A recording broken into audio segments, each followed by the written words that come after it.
सेठ विद्या मंदिर English high school CBSE Vasai. मैं सुनील कुमार त्रिपाठी।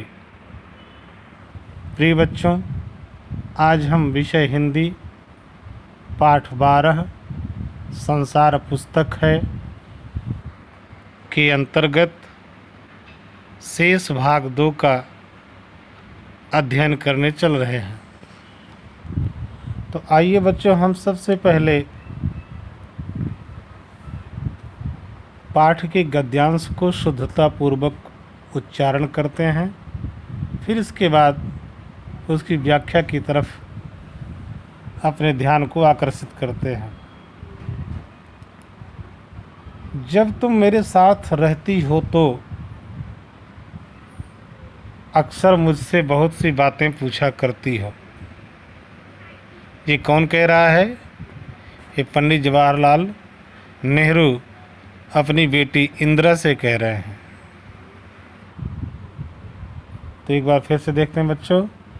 जब तुम मेरे साथ रहती हो तो अक्सर मुझसे बहुत सी बातें पूछा करती हो और मैं उनका जवाब देने की कोशिश करता हूँ, लेकिन अब जब तुम मसूरी में हो और मैं इलाहाबाद में, हम दोनों उस तरह बातचीत नहीं कर सकते।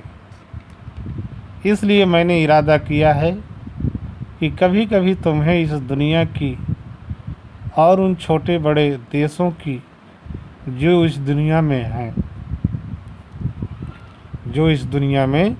हैं छोटी छोटी कथाएं लिखा करूं। तुमने हिंदुस्तान और इंग्लैंड का कुछ हाल इतिहास में पढ़ा है, लेकिन इंग्लैंड केवल एक छोटा सा टापू है और हिंदुस्तान जो एक बहुत बड़ा देश है, फिर भी दुनिया का एक छोटा सा हिस्सा है।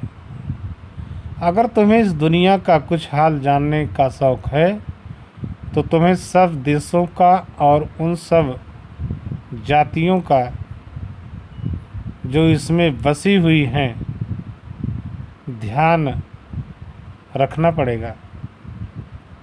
केवल उस एक छोटे से देश का नहीं जिसमें तुम पैदा हुई हो।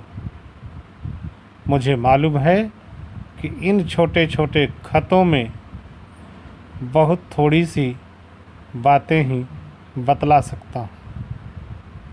तो बच्चों, कहने का तात्पर्य यह हुआ कि पंडित जवाहरलाल नेहरू जी ने इंदिरा गांधी जी से अपनी बातों को पत्रों के माध्यम से बताना चाहते हैं।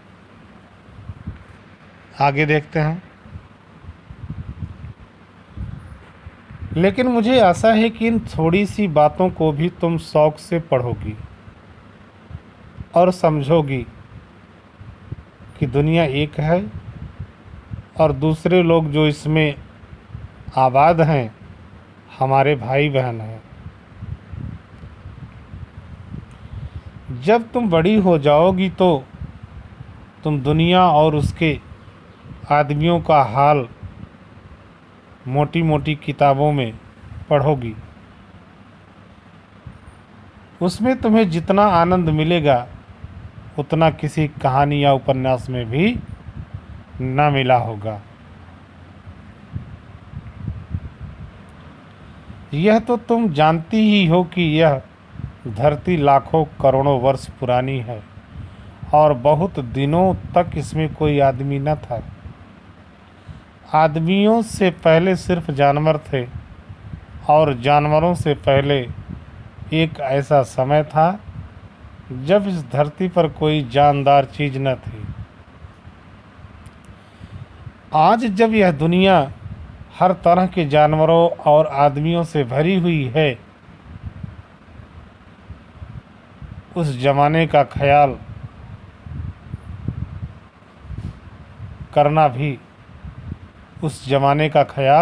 करना भी मुश्किल है जब यहाँ कुछ न था लेकिन विज्ञान जानने वालों और विद्वानों ने, जिन्होंने इस विषय को खूब सोचा और पढ़ा है, लिखा है कि एक समय ऐसा था जब यह धरती बेहद गर्म थी और इस पर कोई जानवर चीज़ नहीं रह सकती थी। और अगर हम उनकी किताबें पढ़ें और पहाड़ों और जानवरों की पुरानी हड्डियों को गौर से देखें तो हमें खुद मालूम होगा कि ऐसा समय ज़रूर रहा होगा। तो कहने का तात्पर्य हुआ बच्चों कि लेखक ने, पंडित जवाहरलाल नेहरू जी ने,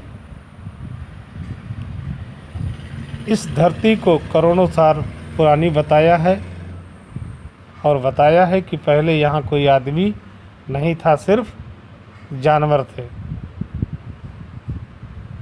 और कहा कि जब हम पहाड़ों और जानवरों की पुरानी हड्डियों को ध्यानपूर्वक देखेंगे तो हमें एहसास होगा कि ऐसा समय ज़रूर था कभी।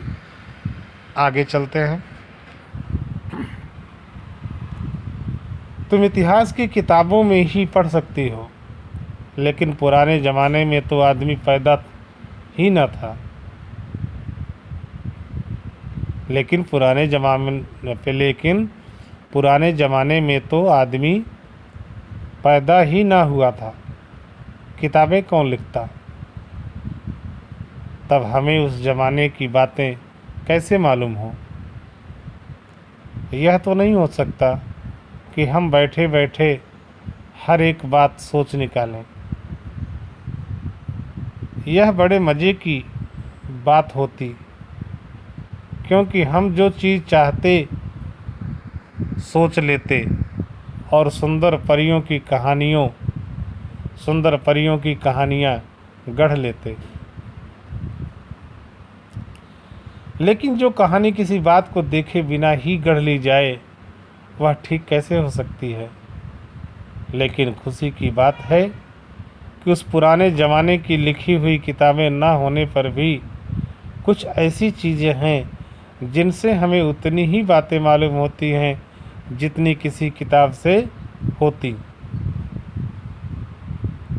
ये पहाड़, समुद्र, सितारे, नदियाँ, जंगल, जानवरों की पुरानी हड्डियाँ और इसी तरह की और भी कितनी ही चीज़ें हैं जिनसे हमें दुनिया का पुराना हाल मालूम हो सकता है। कहने का मतलब यह हुआ कि हम इन सब को देखने के बाद यह अनुभव कर सकते हैं कि यह जो दुनिया है बहुत पुरानी है। मगर हाल जानने का असली तरीका यह नहीं है कि हम केवल दूसरों की लिखी हुई किताबें पढ़ लें, बल्कि खुद संसार रूपी पुस्तक को पढ़ें।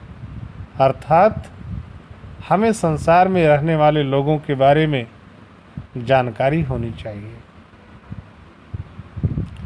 मुझे आशा है कि पत्थरों और पहाड़ों को पढ़कर तुम थोड़े ही दिनों में उनका हाल जानना सीख जाओगी। सोचो कितनी मज़े की बात है। एक छोटा सा रोड़ा जिसे तुम सड़क पर या पहाड़ के नीचे पड़ा हुआ देखती हो, शायद संसार की पुस्तक का छोटा सा पृष्ठ हो। शायद उससे तुम्हें कोई नई बात मालूम हो जाए। शर्त यही है कि तुम्हें उसे पढ़ना आता हो। तो बच्चों, इस तरह से हमारा आज का भाग 1 यहीं पर संपूर्ण हुआ। धन्यवाद।